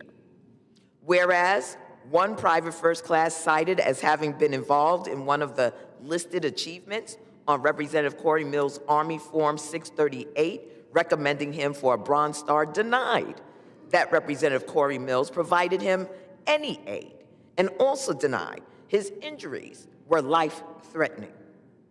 Whereas one sergeant cited as having been involved in one of the listed achievements on Representative Cory Mills' Army Form 638, recommending him for a Bronze Star, called the account a fabrication, and claimed that he was not involved in any claims that Cory Mills makes about me.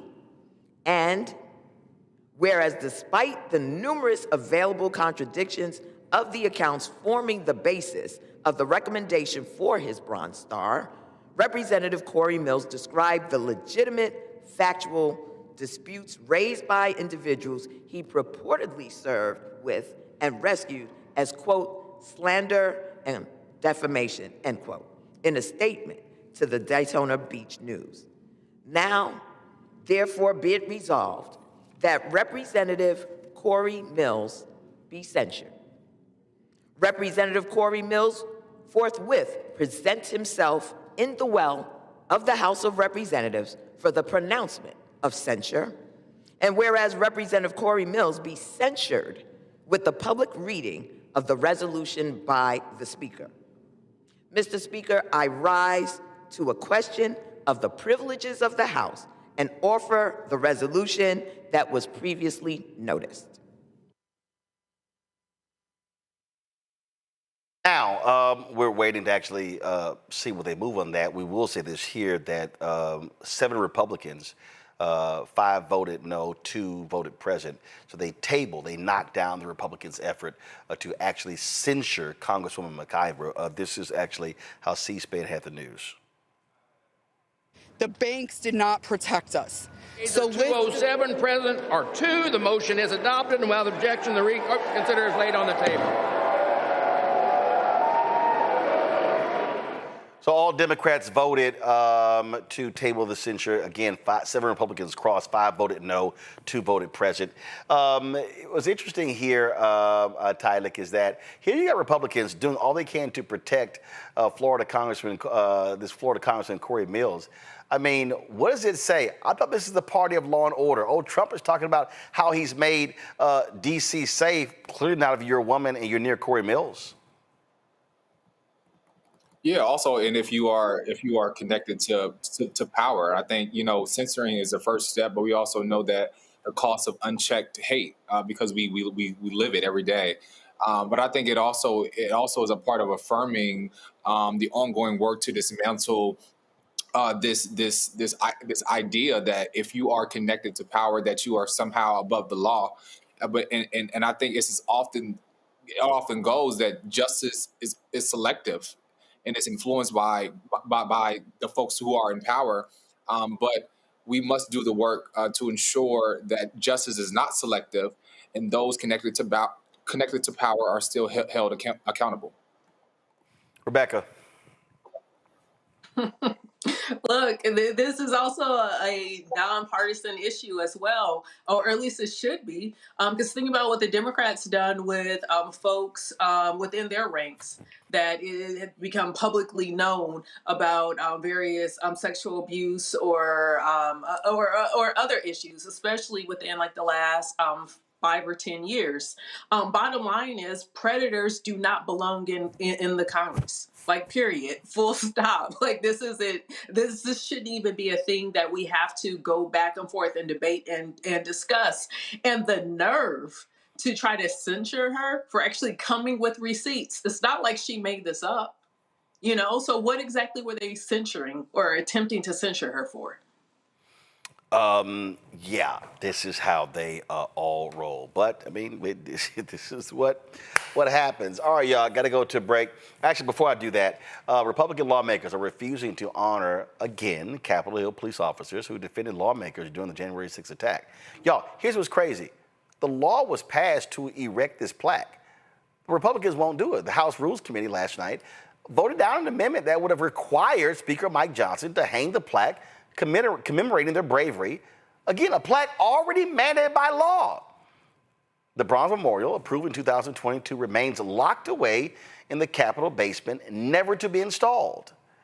With Republican leadership stalling, the officers who risked their lives that day are still waiting for the recognition they deserve. Here are Republicans voting again to deny that honor. Is there any further discussion on the amendment? Hearing none, the question's on the amendment. All those in favor signify by saying aye. Aye.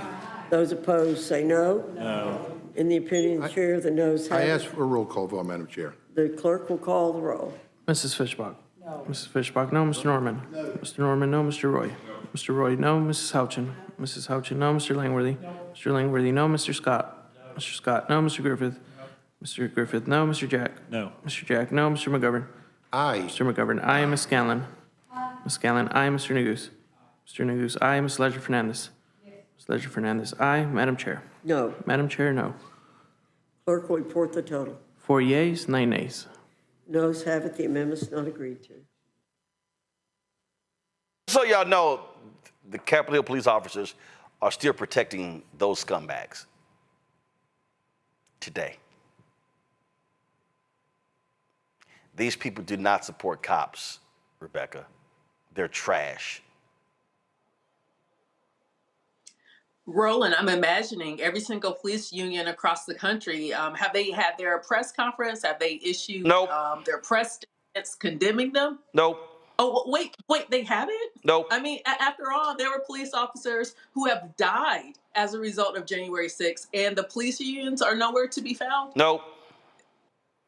Like, can they be reached for comment? It's just silence? Yep. Huh. That's how they roll, Tyler. Absolutely, they reward treason and punish loyalty, and we simply expose the system that values power over people. And this is really no surprise. And it's crazy to me that the folks who risk their lives to protect these lawmakers and still protect them to this day, while they're simultaneously pardoning insurrectionists who carried out the violence, and as we know, awarding folks and families millions of dollars who were insurrectionists. It's just crazy to me. Speaking of crazy, let's go to Florida. Florida's poised to become the first state to eliminate all childhood vaccine mandates. Why? Well, because Republican Governor Ron DeSantis appointed an idiot to be the state Surgeon General. Now, DeSantis is framing this as a win for, quote, medical freedom. His Surgeon General, the incompetent Dr. Joseph Ladapo, he literally condemned vaccine requirements in schools and childcare as an immoral intrusion on parental rights, actually liking it to slavery. The Florida Department of Health, in partnership with the governor, is going to be working to end all vaccine mandates in Florida law. All of them. Every last one of them. Every last one of them is wrong and drips with disdain and slavery. Okay? Who am I as a government, or anyone else, or who am I as a man standing here now to tell you what you should put in your body? Who am I to tell you what your child should put in your body?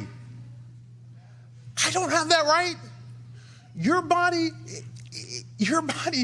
is a gift from God. What you put into your body, is because of your relationship with your body and your God. I don't have that right. Government does not have that right. They want you to believe they have that right. And unfortunately, they've been successful. They've been successful.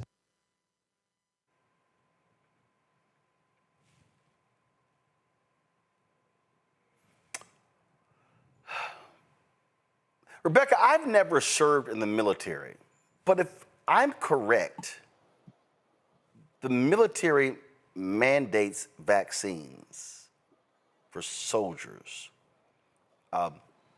Isn't that the government mandating and telling you what to do? You know, Roland, respectfully, this is why people like Yvette Carnell has the positions that she has the positions on. Because we literally have someone who people, and especially those conservatives in that state under DeSantis, would view as, look at this black man. When in reality, even his family story, I believe he is recently from Nigeria. he's now placed in a position of power, and he's doing harm to many Black folks in Florida by backing this BS that we're seeing from these crazy folks who are trying to pass laws and do things in the name of white supremacy. The reason why I want to point that out is because I think it's important, because we're starting to see how different Black folks, so we usually say all kinfolk, all skin folk ain't kinfolk. And what's unfortunate is he had the nerve to put together his lips to talk about vaccines in a way and say it's just like slavery.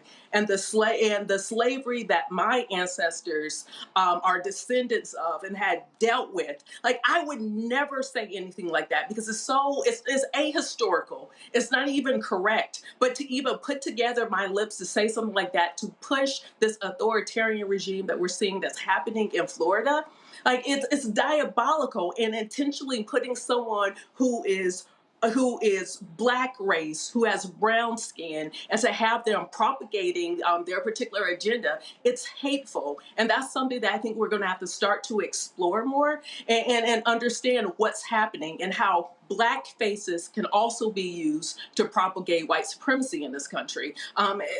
This is horrible what's happening in Florida. This is a so-called doctor, Tylik. Yeah, absolutely. It's deeply ironic and dangerous to me that many Republicans who champion, who say there's your body, your choice when it comes to vaccine are the same ones who attack abortion access and reproductive freedom. The selective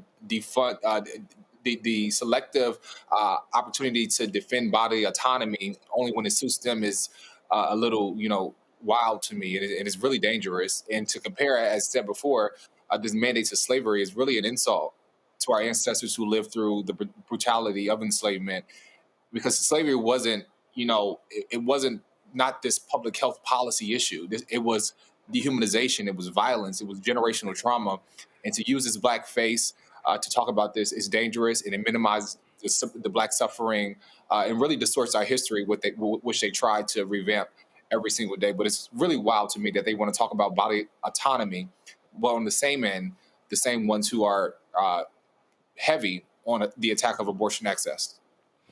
So, folks, when kids in Florida start dying, blame DeSantis and blame this idiot. Got to go to a break. We come back. Time for our Tech Talk segment. You're watching Roland Martin Unfiltered right here on the Black Star Network. Don't forget to support the work that we do. Join our Brina Funk fan club. Goal is to get 20,000 of our fans contributing on average $50 each a year to raise $1 million. Our anniversary, 7th show anniversary is tomorrow, and 4th network anniversary is tomorrow. So in honor of our anniversary, your gift will be appreciated. To give you a Cash App, use the Stripe QR code. You see it right there, Cash App. The Stripe QR code. PayPal, R Martin Unfiltered. Venmo, RM Unfiltered. Zelle, Roland at RolandSMartin.com. Roland at RolandMartinUnfiltered.com. Check some money order. Make it payable to Roland Martin Unfiltered. Send to P.O. Box 57196, Washington, D.C. 2003 7-0196. And of course, shop BlackStarNetwork.com for our Roland Martin Unfiltered gear. You can get it right there on the website. That's right, our merch, shop BlackStarNetwork.com. And of course, support the Black-owned products. Give me a wide shot. You got our Black-owned products on my set right here. You see right over to my right. And so all these products here are on shop.blackstarnetwork.com. Go to the site, check it out. I'll be right back. On the next Get Wealthy with me, Deborah Owens, America's Wealth Coach, we talk about the principles of mindset, strategy, and execution. This week, we're adding a fourth, faith. You're going to hear from a mother and daughter duo who are helping thousands of Black women build wealth, all through their faith. You are more than you can ever imagine. Not just obtaining things to show that, but seeing yourself. Making your faith work for you. That's right here on Get Wealthy, only on Black Star Network.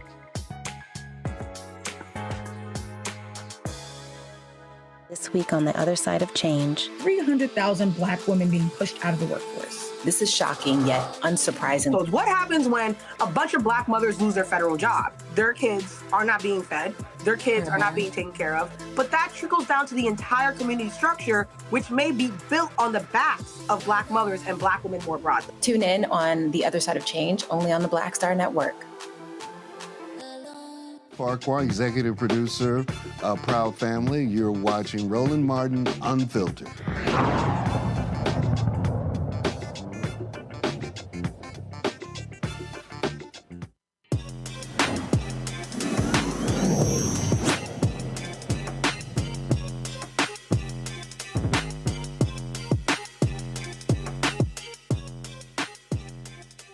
Across the country, more families are turning to homeschooling, especially African Americans. That's right. It is Black people that represent the largest expansion of homeschooling. But finding the right support and curriculum can be a real challenge, especially for parents who want their child's education to reflect their culture and identity. That's where Coco Classroom steps in. Founded in Las Vegas by Michael and Regina Roebuck. Coco Classroom is a Black-owned, AI-powered platform built by parents for parents. It lets families design custom standards, align lessons in seconds, supports multiple languages, and puts powerful tools and progress tracking right at your fingertips. Michael and Regina join us right now. Glad to have both of you. How you doing? Hey, we're doing good. Great. How are you? Great. So how did this idea start? So this was my broad idea. This is a very personal journey over here. So to give you some context, I'm originally from Charleston, West Virginia, just outside Charleston, a small town called Cabin Creek. I was the only Black child in my elementary school. So needless to say, early childhood was a nightmare, but then they found out that I was athletically gifted, and then my education turned into football. So fast forward to 2020, we're living in Utah now, and we have a daughter. She was becoming of school age. I'm giving you the long version in like a few minutes or whatever. And the demographics was similar, and I made a conscious decision. There is no way I'm sending my child to school in this type of environment. Fast forward 2-3 years after that, and several virtual academies we had signed up, I wasn't too happy with what I was seeing. And I realized I did not like the software that I was using even more. And that's what drove me to build Coco Classroom. All right, so walk us through exactly what is it? What is Coco Classroom? Is it an app? Is it a software? What is it? So Coco Classroom is I would say it as an AI-driven, parent-led, student-centered educational platform that allows parents like us to actually create our own courses, create our own curriculums. We use AI as an assistant to help guide us through that process every step of the way. Okay. And how long did it take you to put this together? Well, disclosure, I'm a software engineer by trade. Most of my career has been spent building, actually in the mobile development realm, iOS and Android. This wasn't my first time in the rodeo, but this time around I decided when I built it, let's build a website first because there were some lessons learned from the first time around. I figured 1 hour a day, every day for maybe 6 months. That was it. It didn't take me too long. Okay. Because I've been doing this for about 20 years, so. Gotcha. Initially, we had another app that it was previously, and then we moved on to this one to improve on that app because my daughter was learning way too fast, and we were trying to keep up with her.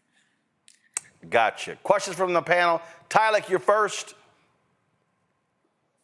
Yeah, thank you all so much for joining.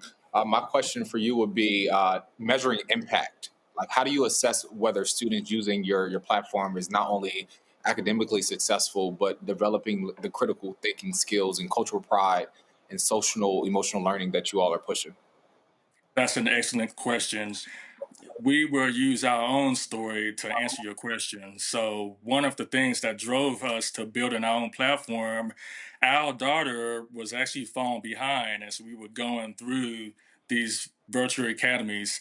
While I liked the live video classes that we were participating in, I couldn't stand the software. And then on top of that, the material, she just wasn't grasping. And I decided to take matters into our own hands. So we took a step back in the example of language arts. We took a step back. We used AI as a guide. We came up with a plan of action, and we sought mastery level with language arts. We took the leap of faith around this time last year to homeschool full time. Really didn't know what I was doing at the time, but we had AI as our guide. And that combination and talking to parents locally in here in Las Vegas amongst the homeschooling community, we came up with a pretty solid plan of action to not only to where our own child caught up, she's now thriving. Rebecca. Thank you all so much for joining us tonight. I've seen an uptick in Black families making the choice to do homeschooling for their children. What has the reception been for you all as you're trying to encourage more families to consider homeschooling? Our responses has been overwhelmingly supportive, much more positive. I didn't expect the type of traffic to be coming in my direction as it has. All the time, I'm on several social media groups, particularly on Facebook. Black Homeschoolers United. We'll give a shout out to y'all. A lot of parents, I'm seeing more and more parents that begin to pull their children out of schools for various reasons, and they're looking for an alternative where I just happen to have an option. We actually assisted in helping a few parents actually set up their own curriculums together. We have to watch out because the state guidelines and standards, it varies from state to state. So we have to keep that in mind. For those homeschooling families who's interested in this type of educational experience, I cannot stress enough, check the state's guidelines and standards because they vary. Here in Nevada, it's pretty much the Wild Wild West. You can do whatever you want here. They have some standards and guidelines, and I made sure in our case to greatly exceed whatever they have on the books. So what, in terms of, so with this, how many parents are using this? How many folks have you actually signed up? And is it a subscription? Is it a monthly? How does that work? Yeah, so right now there's a 30-day free trial period available to parents. We signed them up more or less as self-learners so that they can evaluate the platform and make a decision whether or not Cocoa Classroom's a good fit for them. If they make the decision or when they make the decision, yeah, we want to give you some money. The pricing is based on groups. So the larger your group, the bigger your discount. Families, $89.99 a month gives you access to everything. You can do whatever you want. You're entitled to add up to 2 additional adults, up to 5 children. I lost my train of thought. Help me out. It is based on K through 12. Yes, K through 12. Correct. Since last week, my gosh, I checked the stats this morning. We're pushing, I'd say probably 160 families have signed up within the last week, much more than what we expected. I was expecting a slow, steady pace to where we could just take our time. No.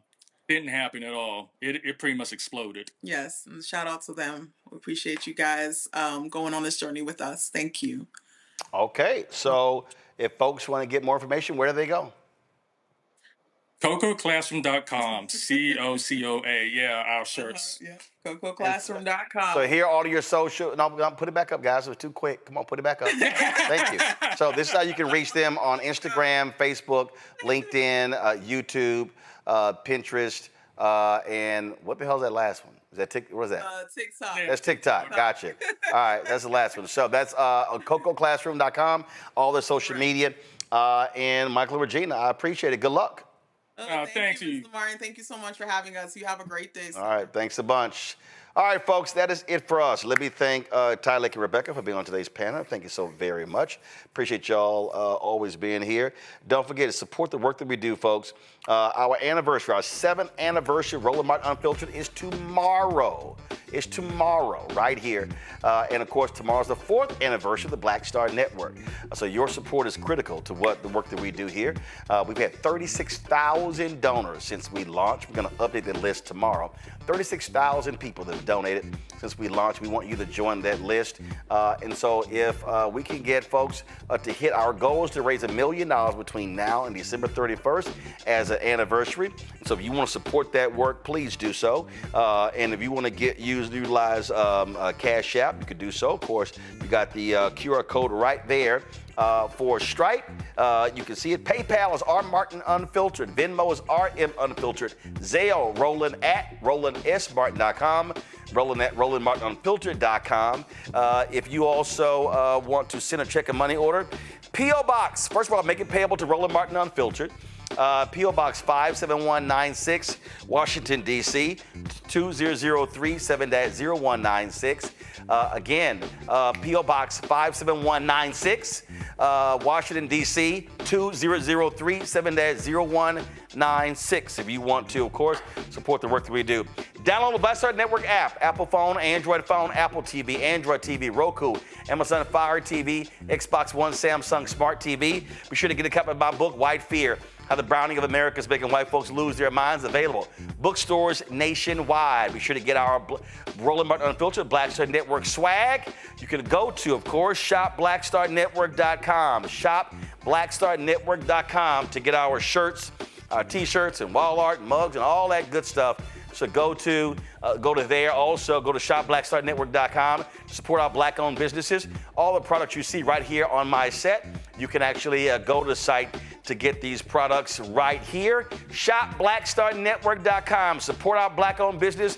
Hashtag Black Business Matters. And of course, be sure to get the Fanbase app. Download that app today. And of course, if you want to invest, go to startengine.com/fanbase.